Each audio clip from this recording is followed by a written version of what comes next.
Hey everybody, it's me, Andrew. I'm back again with some fourth dimensional content, and I'm basically going to continue on the fourth dimension and exactly what you can experience within the fourth dimension and how to further shift into the fourth dimension for yourself. So, get comfortable, get relaxed, get meditative. I welcome you all to Great Days. This is the fourth dimension, part 2, and it's going to be a good one. So, like I said, get comfortable, get relaxed, open up your mind, open up your third eye, balance out the pituitary gland, chemical reactions, and get to the metaphysical experiencing, or the metaphysical dimensions, because it connects right in with the fourth dimension. The fourth dimension, like I said in the previous video, or part 1, is basically the ability to judge and mentally make decisions from a 360-degree perspective, or being able to experience life beyond the time when you break conceptual reality, when you go beyond the human construct of time. You are starting to shift into the fourth dimension, because when you go beyond the time, you start understanding things from a higher dimension. Like when I look at these flowers to the left of me, or this tree to the back of me, when I can simply look at this tree and understand it within a few seconds, understand how its life is going to unfold, when I can understand where the tree's formulation is going to go, I am in the fourth dimension. It's literally just understanding and perceiving from a higher dimension than the third. The third would be the collective agreement of dimension that we all are tuning into right now. And the fourth dimension is literally just a little step beyond that. You can go beyond time. That's an easy way to break into the fourth dimension. You can start meditating for yourself. Music is a great way to get in tune with the fourth dimension. Start counting patterns, get into higher dimensional math, sequencing. Things like this will get you in tune with the fourth dimension. Lucid dreaming will definitely get you in tune with the fourth dimension, because whenever you are within the etheric realms and traveling astrally, you are in the fourth dimension. And that's why it's so easy for you to be able to prophesize the future through your dream events. And that's why you can do anything in a dreamscape or in the etheric realm, because when you're in the fourth dimension, you can literally manifest things faster, literally just by thinking them. Synchronicity by Carl Jung, which is meaningful coincidence, is actually a form of being in the fourth dimension, or even higher. Synchronicity would be like, I'm trying to sell my car right now. That same day I start thinking that I'm trying to sell my car, somebody drives up literally on the front of my lawn and asks me if I'm selling my car. That would be synchronicity, and that has happened to me many times. And this is just being in a higher dimensional vibration. And when you're in a higher dimensional vibration, your manifestation ability is heightened, meaning it is easier to manifest literally just by having thoughts. And what limits you from the fourth dimension, or a fourth dimensional understanding or consciousness of life, is being in fear. When you're in fear, you are stuck to the third dimension or lower, which is normal, mundane life, and that's basically what limits you to the third dimension and lower. So if you want to be in the fourth and higher, you need to drop your fear, you need to drop beliefs, you need to open up your mind, and you need to metaphysically embody the higher dimensions of understanding. In the fourth dimension, there is plenty of intergalactical entities, okay? There are, I was reading a book literally yesterday, and there is some fourth dimensional entities which are on Venus right now as we speak. They are fourth dimensional, so they aren't on a third dimensional level of existence, meaning they don't have three-dimensional bodies like human beings. This is a three-dimensional body, but there is also a higher dimensional understanding within my experience, and this higher dimensional understanding leads me into the embodiment of a fourth dimensional entity, which is going beyond time and even going beyond death and birth, which is why I say death is an illusion, which it truly is. Now, the fourth dimensional entities, there are a few that I'm going to go over. There are the Hathors, and they used to be teachers in ancient Egypt. They used to be teachers at the right eye of Egypt Mystery School. Go do some research on the Hathors, Hathors.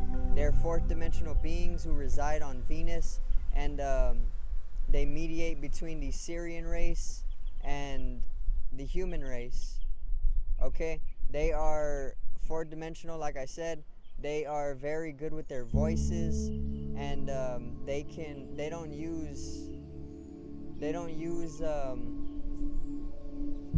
things like cables and such, like electrical cables. They don't use any of that. They use their voices purely to shift the light and formulate it into whatever they need it to be, because they're higher dimensional, and they literally build reality with their voices like we do, but on a lower level of this. The Hathors are on the higher overtones of Venus, so you would need to be seeing from a fourth dimensional consciousness in order to interdimensionally communicate with them through the use of the mer-ka-ba, the light body, the light field, which is the golden chariot in Hebrew, I believe.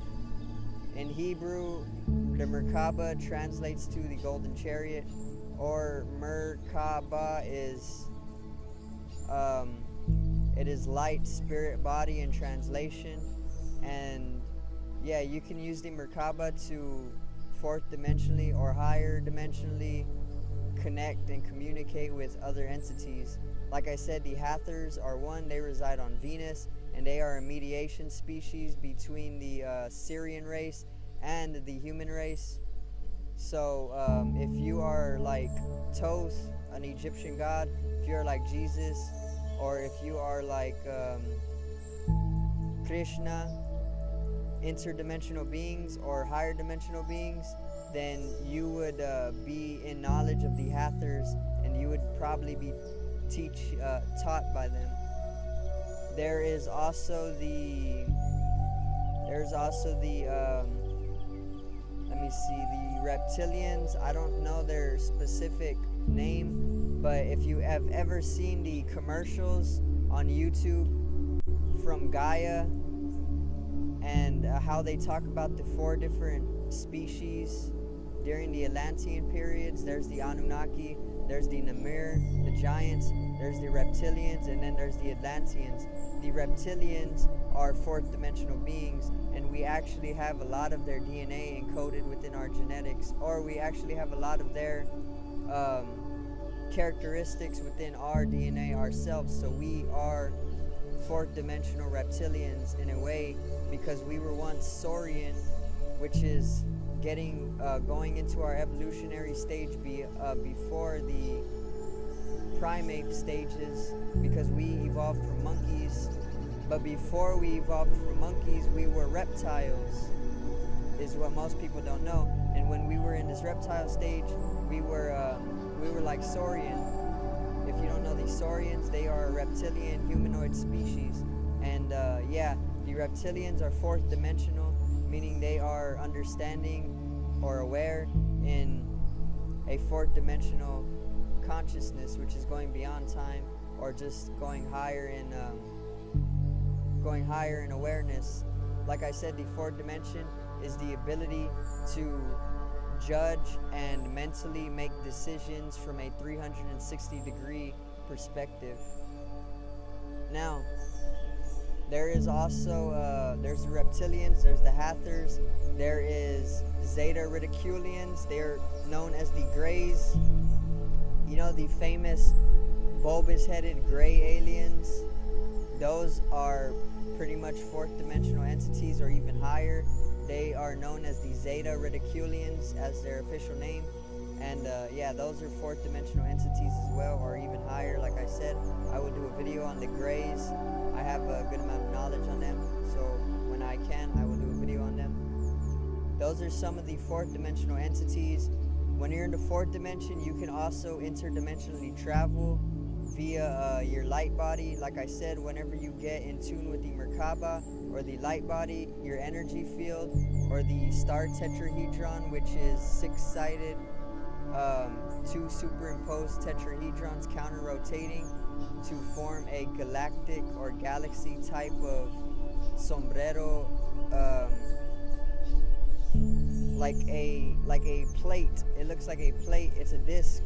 It's a counter rotation of two tetrahedrons, creating an energetical disc that looks or is fractal to a galaxy shape. And whenever you are in tune with the mer-ka-ba, and whenever you are in use of the mer-ka-ba, you can then use it to interdimensionally travel and connect and communicate and be with fourth dimensional and higher entities. The fourth dimension is a magical place. Like I said, when you are in the dreamscape or the etheric realms or astrally traveling, you are directly in the fourth dimension. So if you are conscious or lucid dreaming, know that you are in the fourth dimension. If you look at your hand, you will see literally infinite fingers, because the fourth dimension is able to perceive the entirety of your hand's movement between two periods of time, because it's going beyond time. Super simple. If you're in the fourth dimension, like I said, whenever you go to look like this, understand it like this. When you are in a third dimension or lower, when you would go to eat something, you would just go and eat without even thinking about what you are eating, or even what it's going to do for you, or why you're eating this. When you're in the fourth dimension, you will understand exactly what nutrients are within the food that you are eating, what effects that is going to have on your body, how it's going to benefit you, and how those effects and benefits from that piece of food will affect you throughout your day, and how your environment around you will be affected by these effects that you have taken by the food, and how the people around you as well will be affected by the benefits that you get from that food, and how those people will affect the environment that you will be within as well. So it's like being aware of the entirety of the chain reaction, or the cyclical nature of what that single piece of food will do for you. That's being in the fourth dimension. It's literally just understanding from a higher dimensional perspective. And yeah, that's pretty much the fourth dimension. It goes even deeper, but like I said, in future videos I will go over it, and I will make it more refined, so I can get everybody in tune with the fourth dimension, opened up mentally to the fourth dimension. Like I said, you can open up the pineal gland and you will be in the sixth dimension at least. You can open up the pituitary gland and balance out its chemical secretions, and you will be in the sixth dimension at least. And like I said, you can open up the third eye chakra, which is the sixth chakra, indigo of color, and you would be in the sixth dimension. But we're in the fourth right now to explain it to people and mediate a bridging to the higher dimensions and lower dimensions. So yeah, I thank you for tuning in. I hope you enjoyed part 2 of the fourth dimension. Subscribe right here. Click upon this video if you have not. Generate some static electricity from the etheric body. If you are in the fourth dimension, you can see and perceive the static electricity coming from my etheric body. I love you guys, and have a great day.